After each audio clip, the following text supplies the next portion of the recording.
గత కొద్ది రోజులుగా దేశవ్యాప్తంగా సీరియల్గా హత్యలు జరుగుతూనే ఉన్నాయి. ఇక్కడ కిల్లర్ ఒక్కరైతే కాదు, తాళి కట్టించుకున్న భార్యలే సీరియల్ కిల్లర్లుగా మారి భర్తలు హతమారుస్తున్నారన్నమాట. ఎన్సీఆర్బీ రిపోర్టు ప్రకారం దేశవ్యాప్తంగా ఇంచుమించు 250 నుంచి 300కు పైగా సంవత్సరానికి హత్యలు జరుగుతున్నాయంట.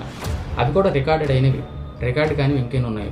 మనం రీసెంట్గా చూసుకుంటే మేఘాలయలో జరిగిన ఇన్సిడెంట్ యావత్ భారతదేశంలో ఒక ఫైర్ పుట్టించింది. ఈ సంఘటన గురించి మనందరికీ తెలుసు. ఇలాంటివి చాలా జరిగాయి. వాటి గురించి కొద్దిగా పూర్తి ఇన్ఫర్మేషన్ అయితే ఇవ్వను, ఎందుకంటే అందరికీ తెలుసు.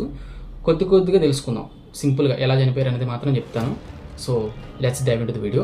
అయితే అంతకన్నా ముందు నాది చిన్న రిక్వెస్ట్, ఇప్పటివరకు మీరు ఎవరైనా మన ఛానల్ సబ్స్క్రైబ్ చేయకపోయింటే వెంటనే సబ్స్క్రైబ్ చేయండి. పక్కన గంట సింబల్ వస్తుంది, దాన్ని ఆన్ చేసి పెట్టుకోండి.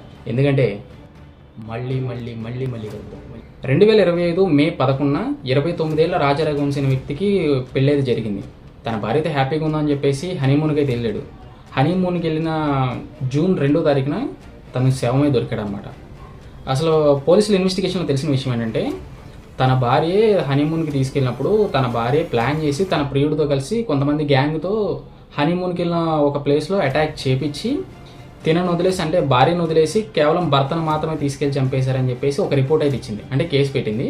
కాకపోతే పోలీసుల ఇన్వెస్టిగేషన్లో తెలిసిన విషయం ఏంటంటే, తన భార్య ప్లాన్ చేసి మరీ ఆస్తి కోసం డబ్బుల కోసం అని చెప్పేసి తన భర్తను చంపేసిందని చెప్పేసి పోలీసుల ఇన్వెస్టిగేషన్లో తెలిసినప్పుడు తన భార్యని అరెస్ట్ చేసి జైలు అయితే పెట్టారు. ఎటువంటి శిక్షలు విధించారనేది ఇప్పటివరకు ఎటువంటి రిపోర్టు లేదు. అలానే ఫిబ్రవరి 24న మీరట్లోని సౌరభ్ రాజ్పుత్ అనే వ్యక్తి, అంటే తను ఇండియన్ ఫోర్స్లో పనిచేస్తాడనమాట, తన భార్య ప్రియుడితో కలిసి చంపేసి ముక్కలుగా నరికేసి ఒక డ్రమ్లో, బ్లూ కలర్ డ్రమ్లో, వాటర్ డ్రమ్లో వేసి సిమెంట్ పోసి కప్పేసింది అనమాట. ఈ విషయాన్ని తన పిల్లలు బయటపెట్టి పోలీసులకు పట్టించారు.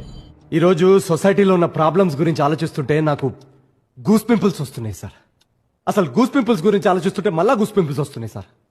అలానే బిజ్నూర్ అనే ప్రాంతంలో ఒక భార్య తన భర్తని గొంతుకోసి చంపేసిన సంఘటన కూడా యావత్ భారతదేశంలో కలకలం రేపింది. అసలు మ్యాటర్ ఏంటంటే, తన భార్య వేరొక వ్యక్తితో అక్రమ సంబంధం పెట్టుకుంది. ఆ సంబంధానికి భర్త అడ్డం వస్తున్నాడని చెప్పేసి ప్రియుడు ఆమె కలిసి ఇద్దరు ప్లాన్ చేసి తన గొంతుకోసి చంపేశారు. ఇక్కడ షాకింగ్ ఫ్యాక్ట్ ఏంటంటే, గొంతు కోసేటప్పుడు తన భర్త అటు ఇటు కదిలిపోకుండా ఉండాలని చెప్పేసి భార్య గట్టిగా దింపి పెట్టుకుందంట. నేను చూసింది చూస్తుంది అంత నిజమేనా? అదే ఢిల్లీలో జూలై 11 సుష్మిత అనే ఆమె తన భర్త తమ్ముడితో, అంటే తన మరితో అక్రమ సంబంధం పెట్టుకొని తన సంబంధానికి అడ్డం వస్తున్నాడని చెప్పేసి తినే అన్నంలో నిద్ర మాత్రలు కలిపి తను మత్తుగా నిద్రపోతున్న సమయంలో కరెంట్ షాక్ ఇచ్చి చంపేశారంట ఇద్దరు. అంటే ఇక్కడ సొంత అన్ననే తమ్ముడు చంపేశాడు అనమాట. తర్వాత దీన్ని కరెంట్ షాక్ అని చెప్పేసి చిత్రీకరించారు. బట్ పోలీసుల ఇన్వెస్టిగేషన్లో పోస్ట్మార్టంలో ఇది ప్రీ ప్లాన్ మర్డర్ అని చెప్పేసి తెలిసింది. తర్వాత బీహార్లో పెళ్ళైన కేవలం 45 రోజులకి తన మామతోటి ప్రేమలో పడి తన మామతో సంబంధం పెట్టుకుని సొంత భర్తనే చంపేసింది.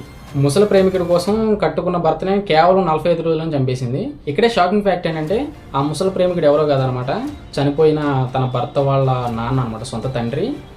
తనతో సొంత మామతో అక్రమ సంబంధం పెట్టుకొని భర్తను చంపించేసింది. ఆ చంపినోడు కూడా అసలు తండ్రికి కూడా చేతులు ఎట్లా వచ్చినాయో మరి. ఇప్పుడు నేను చెప్పబోయే సంఘటన మీ అందరికీ బాగా తెలుసు, అందుకే సింపుల్గా చెప్తాను. ఇది గద్వాలని జరిగింది. మనందరికీ అప్పట్లో 2 తెలుగు రాష్ట్రాల్లో బాగా ఫైర్ పుట్టించింది అనమాట. గద్వాలో బ్యాంకులో పనిచేసే ఒక వ్యక్తితో ఒక ఆమె సంబంధం పెట్టుకుంది, అక్రమ సంబంధం పెట్టుకుంది. అయితే తేజేశ్వర్ అనే అతన్ని సంబంధం పెట్టుకుని ఉండగానే తేజేశ్వర్ అనే అతనితో పెళ్లి జరిగింది.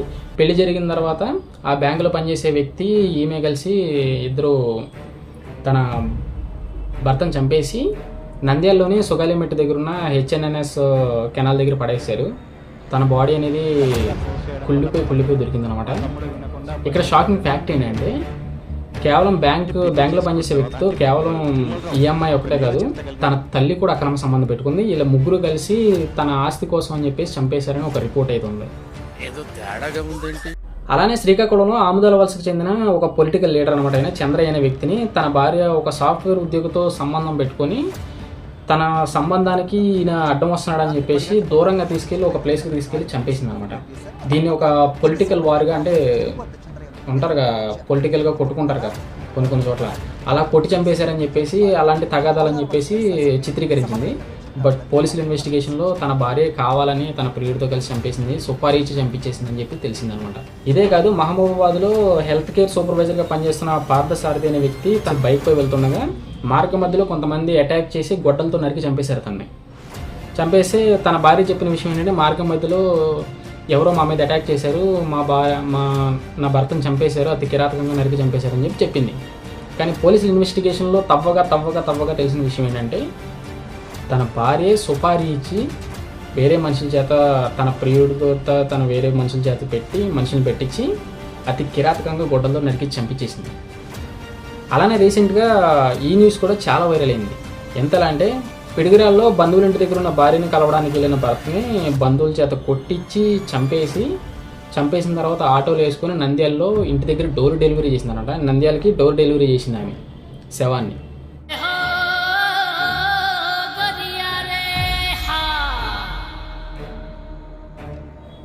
ఇప్పుడు నేను చెప్పబోయే సంఘటన ఒకానొక సమయంలో ఇన్స్టాగ్రామ్లో బాగా వైరల్ అయింది.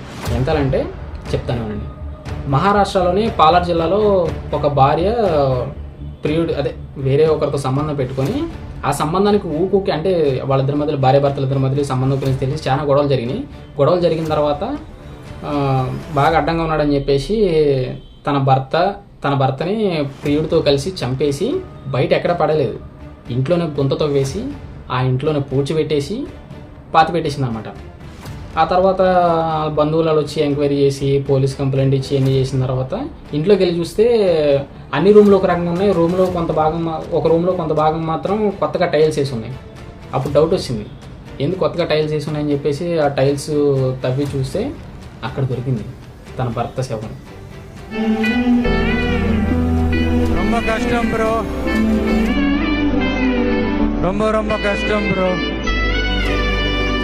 అలానే యాదాద్రి జిల్లాలో 38 ఏళ్ల స్వామి అనే వ్యక్తిని తన భార్య అయిన స్వాతి, తన తమ్ముడు మహేష్, తన ప్రియుడు సాయి కుమార్తో కలిసి ఒక కార్ రెంట్కి తీసుకొని ఒక సినిమా స్టైల్లో ఒక యాక్సిడెంట్గా క్రియేట్ చేసి చంపేసింది. పోలీసుల ఇన్వెస్టిగేషన్లో కార్ రెంట్కి తీసుకొని యాక్సిడెంట్ క్రియేట్ చేసి కావాలనే భర్తను చంపించేసిందని తెలిసింది.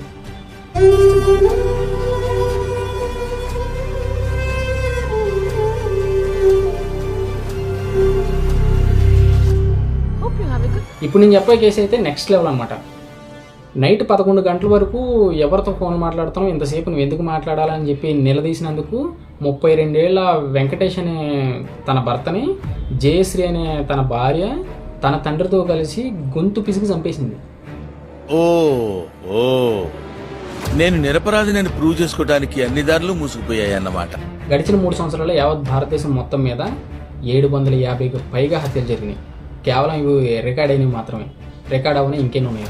రీసెంట్గా వచ్చిన రిపోర్ట్ ప్రకారం కేవలం చండీగఢ్లోనే 115 రోజుల్లో 30కి పైగా హత్యలు జరిగినాయి, భార్యలు భర్తలు చంపి. అంటే చట్టాలు ఎంత బాగా పనిచేస్తుందో అర్థం చేసుకోండి. ఈ హత్యలన్నింటి వెనకాల మోటివ్ ఒక్కటే, అక్రమ సంబంధం.